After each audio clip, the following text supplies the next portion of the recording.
told you guys I'm gonna be dropping a bunch of content today, a ton of it. I got a bunch of things in my mind, and I got the day mostly unbooked until I leave tonight. I got dinner tonight, and then I'm heading out to California. So I want to talk about in this video, like, aside from, I've already made a video about saving a portion of everything you make and like the importance of it, and then like what to do with it, whether you're just throwing in an index fund or you like, let's say you give it to put in a mutual fund doing 6-8% plus 3% dividends, or put in a REIT that's going to pay you 4 to 6% in like just dividends or distributions or whatever. MLP that's going to do 10%, or whatever the case may be. Even if you know nothing about investing, you can talk to a financial advisor who should be able to create some type of income fund if you want it. They say the average millionaire has 7 streams of income. So if you start putting $5,000 a month or $1,000 a month into like something that's going to create an income stream, even at 10% or 5%, it's still about $50 a year at 5% for every $1,000 you put away. So at the end of the year, you put your first 12 grand. Let's say you put 10 grand away by the end of the year. That's $500 in income annually. Comes out to what, $60 a month, which is nothing. But in the big picture of it, after you do that for 5-10 years, let's say if you save up 100K, you're making $5 grand a year now. That's at 5%. If you're doing it at 10%, you might be making 10, 12. That $1,000 a month in just like an income stream. This is no leverage too. So I'm thinking about a couple things. One, I want to do the math on if this is my like general Josh Alba's general theory of personal finance. If you took every dollar from when you're born at 0. If you took every dollar from 0 to 18, and let's say you were forced to move out at 18 because your parents don't have privilege, because I see people bitching on Facebook about, like they got kicked out at 18 or 14 or whatever. Like, so let's say 18. Say every dollar you made from 0 to 18, let's say the average 0 to 16-year-old, because you can get a job at 14, 15, but let's say you don't. 0 to 15, you make $200 a year from gifts from grandparents. And then from 15 to 18, you only make 10K a year or whatever, which I think is low because I think you should be making 20 grand a year, 20 to 40. When from 15 to 17, once you're 18, you should be making nothing less than 50. But I don't know the specific numbers, the statistics on it.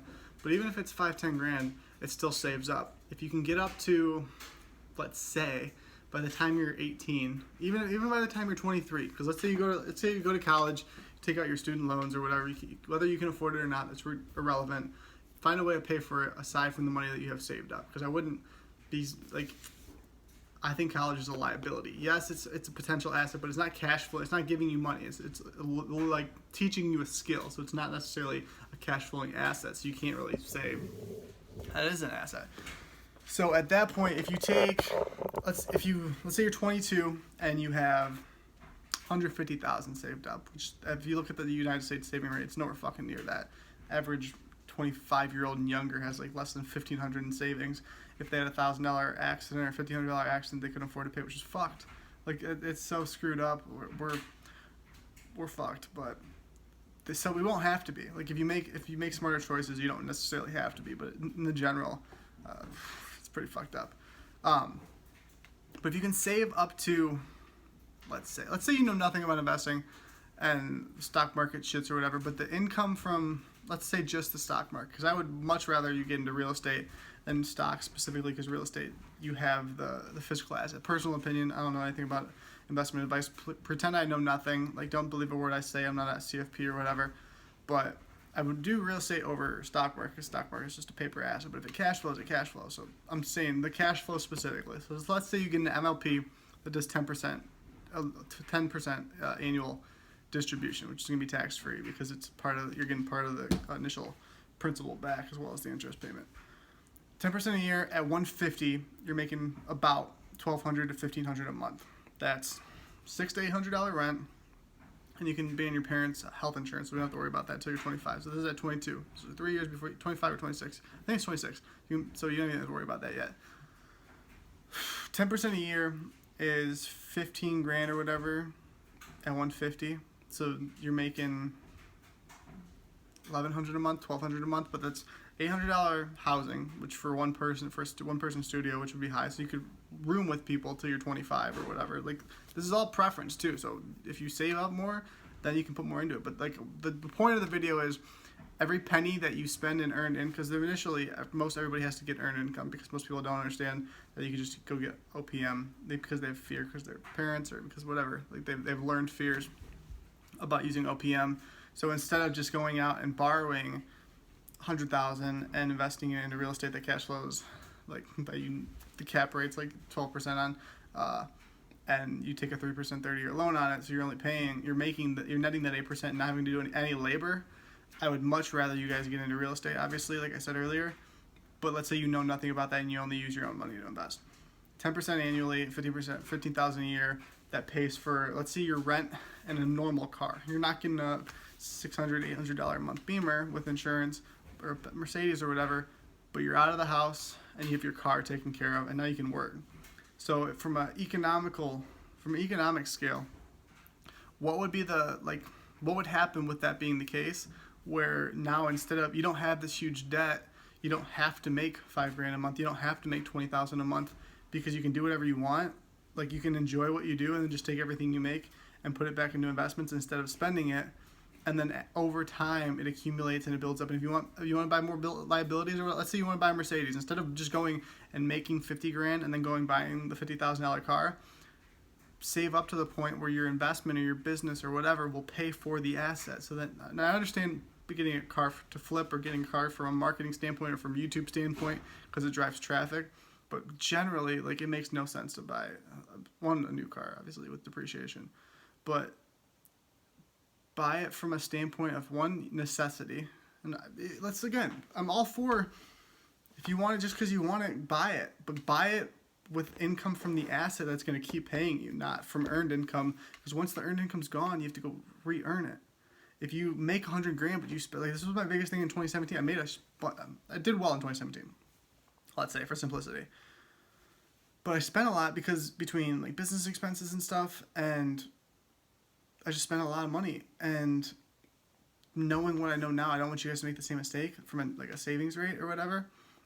And if I would have taken the money that I made and saved it, not even saved, because savers are fucking losers, but if I would have taken the money and invested it into something that would cash flow, let me alone knowing what I like, the numbers specifically, the income that would generate me at no leverage, like no investment business stuff, just straight up what that would, whether I paid for marketing or whatever it was, the cash flow that would be generating from that would be substantial. And then I'd be farther ahead, because I could just be taking everything I make and putting it into investments, which I do. I save like 76% what I make now, if not more. I try to put as much as I can, and then the cash flow from between investments or the businesses and stuff to pay for the general expenses. And then when I can, I only spend on business expenses, because then they're expensible versus personal stuff. And you got to do it all legally and ethically and morally and all that stuff. But I wish, I have to do the math on it, like I said, but I wish people were taught to invest as much as possible. Even if the market goes down, let's say, the cash flow is what matters. If the cash flow is steady, I'm not saying like invest $100,000 into one thing. Like, you got to diversify your risks and stuff, and there's diversifying a portfolio. So let's say an index diversifies a specific stock index, but then there's also diversifying between asset classes and all that stuff. Like, again, I'm not an expert in this stuff. There's plenty of people that know way more about this on this. I'm saying from a general fucking sense, if you were taking every penny you made, or as much as you can, and investing it to create a cash flowing asset for you, whatever the investment was, and only using the cash flow from that asset to pay for your general expenses, the more you can put into the assets to build up more cash flow. That's how you build the income. And if you can do it in a tax-free way, then you don't have to pay taxes on that income when it comes in. Does that make sense? It baffles me, because people like save cash that loses 2 or 3% to inflation annually. It makes no sense. From what I'm seeing, it just makes way more sense to build it into assets, purely from the standpoint of because we went back. I got off topic a little bit. You put $100,000 into real estate that you borrowed from the bank and you're paying 3% on, but you're making 8 to 12% on, then you're netting that 6%, and it's not costing you any money, let's say, and it's not costing you any daily labor, because fuck a job, fuck working. Like, work smart and hard, work on the things that are important, not work hard from a labor standpoint, like do hard work. I understand pushing yourself, I understand challenging yourself, but that's not the point. Let's say you don't know anything about OPM and stuff. If you save up $100,000, that cash is losing money just sitting there on a soft cost because of inflation. And the bank's lending it out at 10 times what you have fucking sitting there. So they're lending out $1 million, making 3% on that, and they're whatever the fuck they make, whatever the rates are right now. Why aren't you? The cash has no it doesn't serve you at all sitting there. It's like potential energy that's just being wasted by not being utilized. And if you make smart investments, or you have somebody who's smart with a track record make the investments for you, and then the value, let's say you don't like risk, fucking sit in bonds. Like, if you have no balls, sit in fucking bonds, or have somebody that can like show you what super, super low risk investments are. But the cash flow is what you need, because the cash is just sitting there as fucking dead money. We don't want dead money. Hope that makes sense. I went off a total brand tangent. Let me know what your thoughts are. Thumbs up if you like the video. Thumbs down if you don't like the video. If you haven't subscribed yet, make sure you subscribe to the channel. But yeah, the more you can invest, the more cash flowing assets you have. Build that portfolio up. See you guys next time.